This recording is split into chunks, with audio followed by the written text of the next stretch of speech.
Shalom Aleichem. So the Sicha Vayakhel Gimel is a straightforward Rashi Sicha from the original year, the first year that the Rebbe started Rashi Sichas.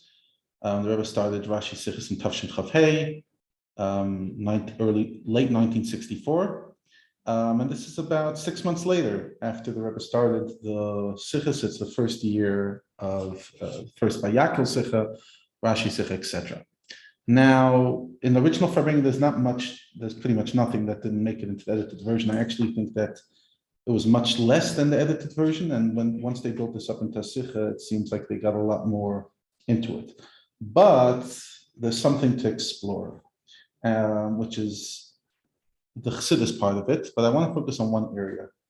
You know, in general, when we look at Chassidus, the topics thrown, and one of the subjects is like Malchus.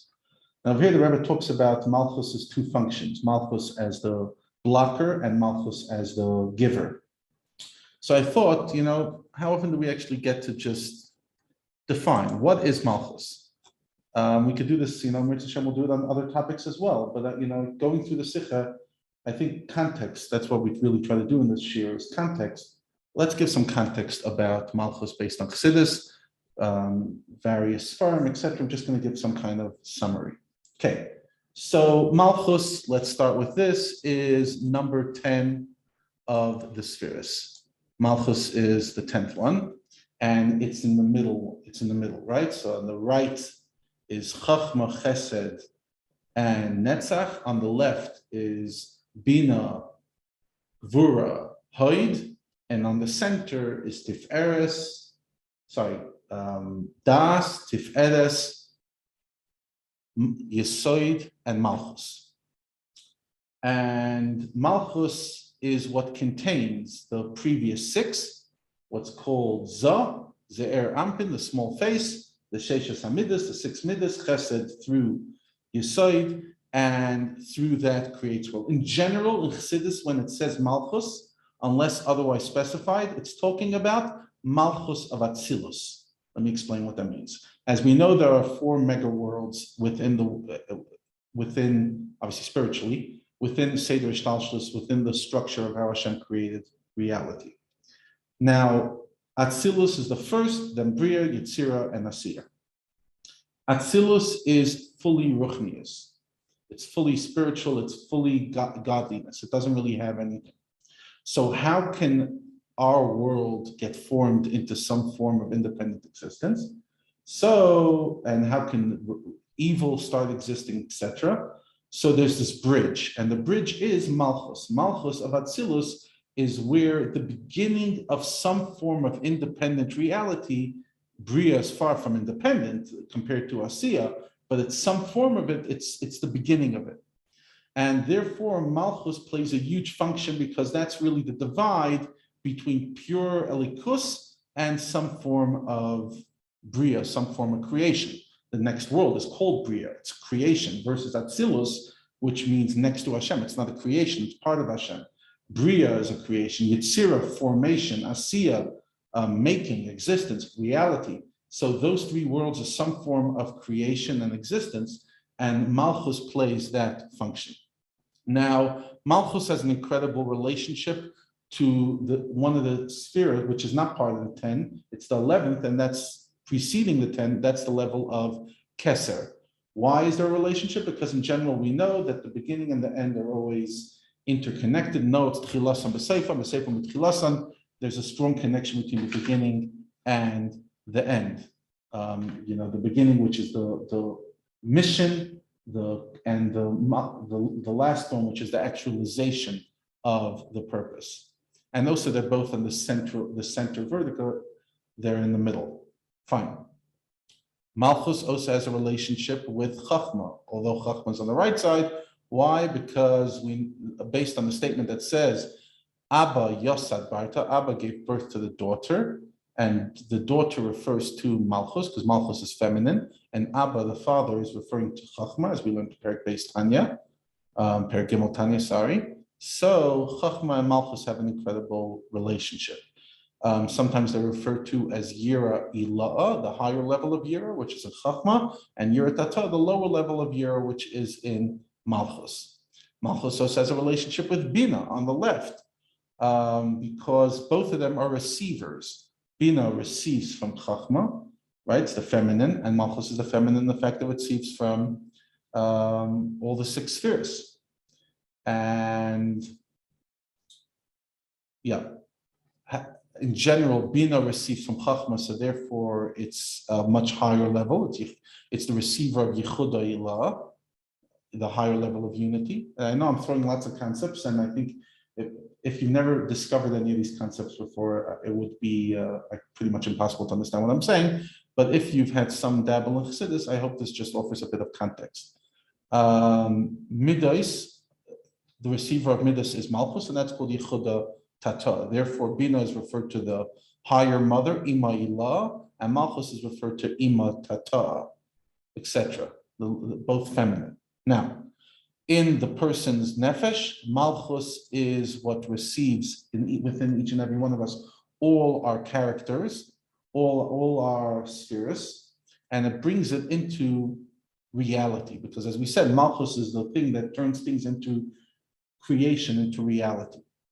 And it's Malchus that manifests in the levushim that we learn in Perek Daled Tanya, in our thoughts, in our speech, in our action, as we speak about Perek Daled Tanya, that our soul materializes and manifests itself in the human existence in the way we think, talk, and act. And Malchus is the manifester. Malchus is what transmits those passions, those emotions, those intelligences, and brings it into our levushim. Now, in Avodah, in the way we serve Hashem, Malchus's function is Kabbalah soil.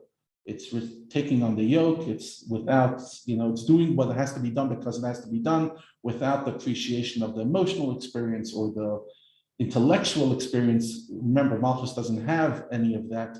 Malchus is just doing because it has to be done. Therefore, it's referred to as Yira Tata. In other words, even though a person has a great mind, their moichin is great, and their midas are great, but nevertheless, Malchus is the thing that does a person, that a person does because it has to be done. And therefore, even if a person is not necessarily in the right mood, they'll still do the right thing because Kabbalah's O Malchus Shamayim, they take on the yoke of the rulership of heaven, and Malchus is really accepting Hashem's Malchus. Malchus also manifests itself in Dibur, as we talk about in the Geras Tshuva, speech. It also refers to thoughts, it also refers to action. As you can see, Malchus is a chalompat of everything. As we said, the main Malchus, when we refer to Malchus without giving more specifics, it's Malchus Atzilus, it's the lowest level of Atzilus, and that gives the energy, vitality to the worlds of Biyah, Biyah standing for Bria Yitzira Asiya, which are worlds in which there's already creations. In Atzilus, there's absolute bittul Tashem, there's total nullification, and Malchus has to go down.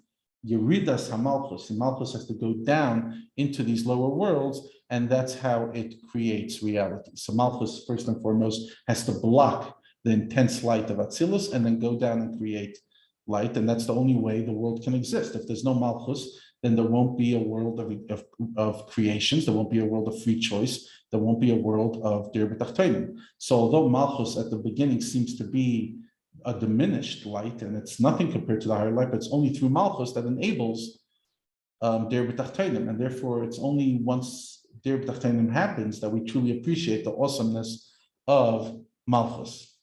This stage of Malchus going down into lower worlds is often referred to Chassidus, the world of, it's called Mesira, which means literally taking back, holding back and then going down, or other times it's referred to Demita Dezah, etc.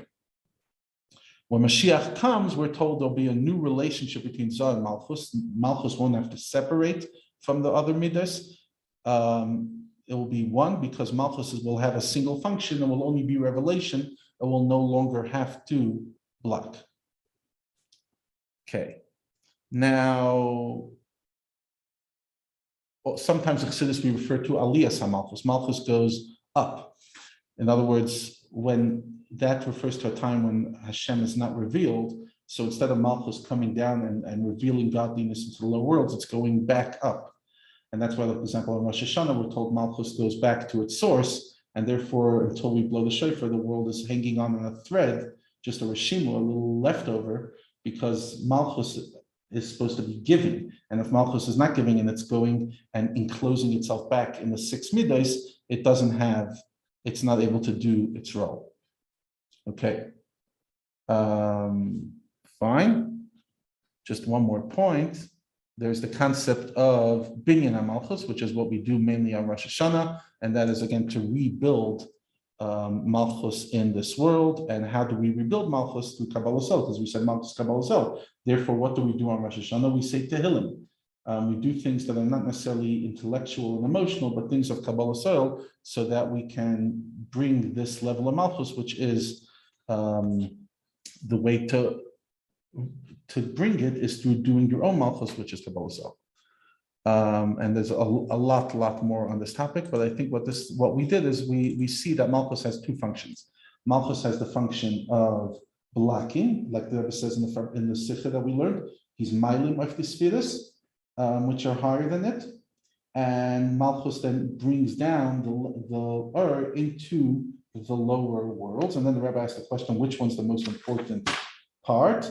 And the Rabbi answered that in the worlds of Bria and Yetzirah, the main part is that it reveals.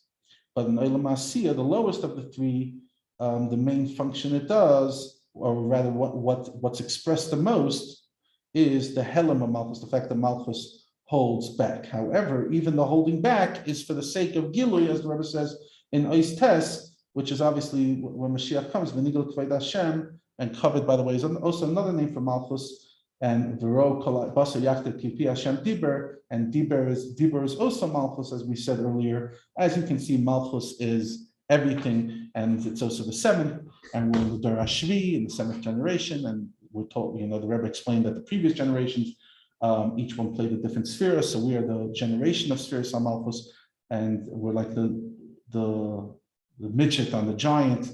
We're the one that gathers everything else, gathers everything the giant has, and is able to take it to the next level. And that's why the incredible role that we have. And that's why we're going to be able to bring down Mashiach, just like Moshe Rabbeinu, which was Malchus, was able to bring down the Torah. And you could go on and on and on. And